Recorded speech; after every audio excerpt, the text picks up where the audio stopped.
बांग्लादेश में जब से तख्ता पलट हुआ है तब से पूरा जो एक तरह से हालात हैं वो संभाले नहीं संभल रहे।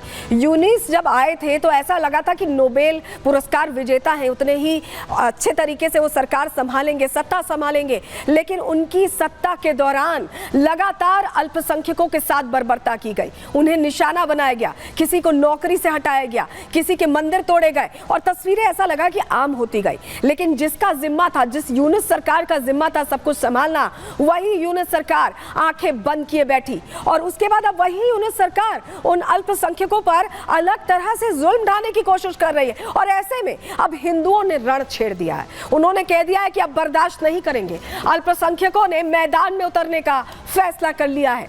हुआ क्या है, चलिए आपको सबसे पहले बताते हैं कि हो क्या रहा है। दरअसल जिस तरह से अत्याचार हो रहे थे, हिंदू नेताओं धर्मगुरुओं के खिलाफ तमाम मुकदमे जारी कर दिए गए, मुकदमे दर्ज कर दिए गए यूनिस सरकार में। उन्होंने उनकी पैरवी तो नहीं की, उनकी रक्षा की कोई व्यवस्था नहीं की, लेकिन मुकदमे जरूर दर्ज करवा दिए।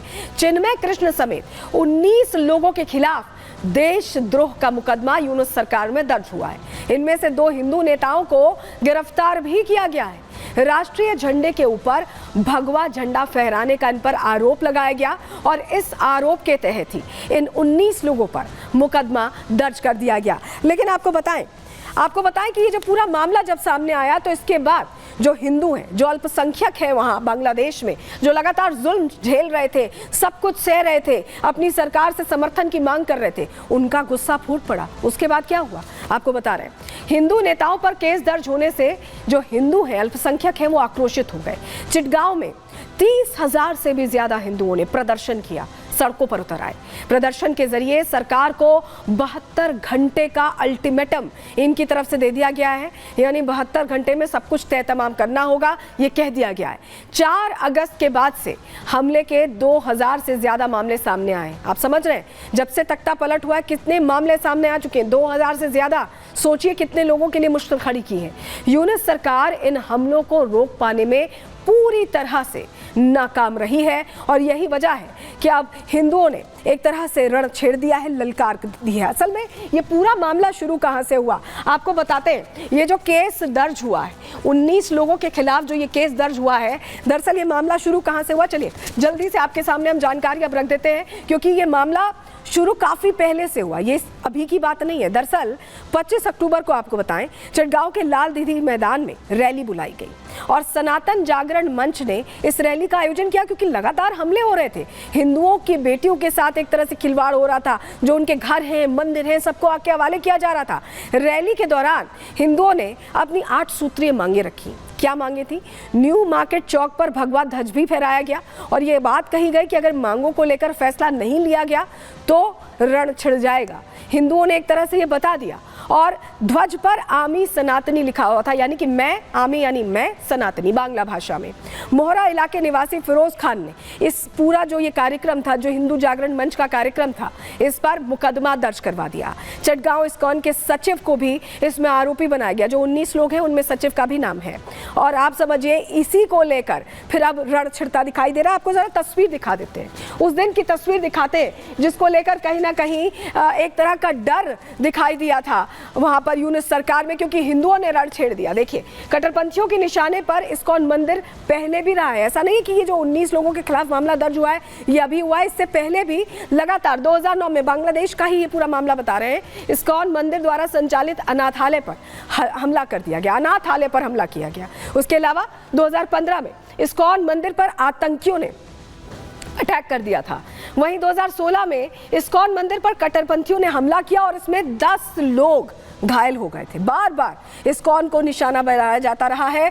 2018 में भी इस्कॉन की रथ यात्रा पर हमला हुआ, जिसमें 6 श्रद्धालु घायल हो गए, 6 श्रद्धालु घायल हुए। वहीं 2021 में दुर्गा नवमी पर इस्कॉन मंदिर पर हमला हुआ, जिसमें 2 श्रद्धालुओं की मौत तक हो गई। आप सोचिए, बार बार वहां पर जो भी हिंदू आस्था से जुड़े सनातनी प्रोग्राम होते रहे उन्हें लगातार निशाना बनाया गया है। 2022 का भी हम आपको बता रहे हैं, इस्कॉन मंदिर पर कट्टरपंथियों ने हमला किया और इसमें भी 3 श्रद्धालु घायल हुए। लगातार इस्कॉन मंदिर लोगों के लिए एक तरह से वहां पर चुभता रहा उन्हें, क्योंकि हिंदू आस्था वहां बांग्लादेश में लोगों को पसंद नहीं आती थी और अल्पसंख्यकों को एक तरह से दबाने की कोशिश, दबाने की साजिश लगातार यहां पर की गई।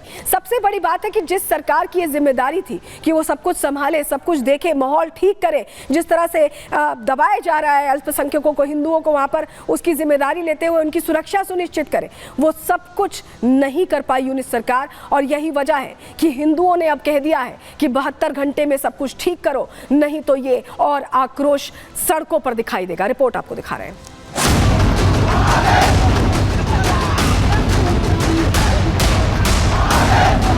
अत्याचार के खिलाफ सड़कों पर हिंदू समाज, विरोध प्रदर्शन कर सरकार से न्याय की मांग, युद्ध की हुंकार, खबरदार यूनुस सरकार। 5 अगस्त की तारीख बांग्लादेश में रह रहे हिंदू समाज के लिए मुसीबत बनकर आई, क्योंकि उसके बाद से ही अल्पसंख्यकों के साथ हिंसा का ऐसा दौर शुरू हुआ जो अब तक रुकने का नाम नहीं ले रहा। यही वो तारीख है जिसके बाद से हिंदू समुदाय ने हिंसा का दंश झेला। यही वो तारीख है जिसके बाद बांग्लादेश में हिंदुओं के घरों को जला दिया गया, महिलाओं से बर्बरता की गई। इतना ही नहीं, जब हिंदू समाज सड़कों पर उतरा तो देशद्रोह का मुकदमा लगाकर हिंदू नेताओं को गिरफ्तार कर लिया गया। मतलब साफ है, जिस सरकार पर लोगों की सुरक्षा की जिम्मेदारी है उसने अपने कट्टरपंथी रंग दिखाने शुरू कर दिए। घर और नौकरी छीनने के बाद अब झूठे आरोप लगाकर हिंदू नेताओं को जेल भेजा जा रहा है। वही मामला दर्ज होने के बाद धर्मगुरु चिन्मया कृष्ण दास ब्रह्मचारी ने एक वीडियो जारी किया जिसमें उन्होंने इस मुकदमे को कट्टरपंथियों की साजिश बताया। कहा कि किसी भी वक्त गिरफ्तारी हो सकती है, लेकिन जिन 8 सूत्रीय मांगों को लेकर आंदोलन किया जा रहा है वो आंदोलन रुकना नहीं चाहिए। मेरे खिलाफ देशद्रोह के आरोप में एक केस दर्ज किया गया है। राष्ट्रीय ध्वज के अनादर से संबंधित राजद्रोह का आरोप लगाया गया है। मैं सभी से अनुरोध करता हूं, किसी भी समय मुझे गिरफ्तार कर लिया जाएगा, लेकिन आप एकजुट होकर इस आंदोलन को जिंदा रखें। हिंदू नेताओं और धर्मगुरु पर देशद्रोह का आरोप लगा तो मानवाधिकार आयोग ने इसे एजेंडा बता दिया। HRCBM ने 19 हिंदू नेताओं पर लगे आरोपों की निंदा करते हुए कहा कि आरोप अल्पसंख्यक अधिकारों की रक्षा करने वालों को चुप कराने के एक काले राज्य प्रायोजित एजेंडे को उजागर करते हैं। ये व्यवस्थित उत्पीड़न है जिसका उद्देश्य अल्पसंख्यकों को अधीनता के लिए मजबूर करना है। HRCBM वैश्विक नेताओं और मानवाधिकार अधिवक्ताओं से इन दमनकारी रणनीति के खिलाफ खड़े होने का आह्वान करता है। हम इन निराधार आरोपों को तत्काल खारिज करने की मांग कर रहे हैं।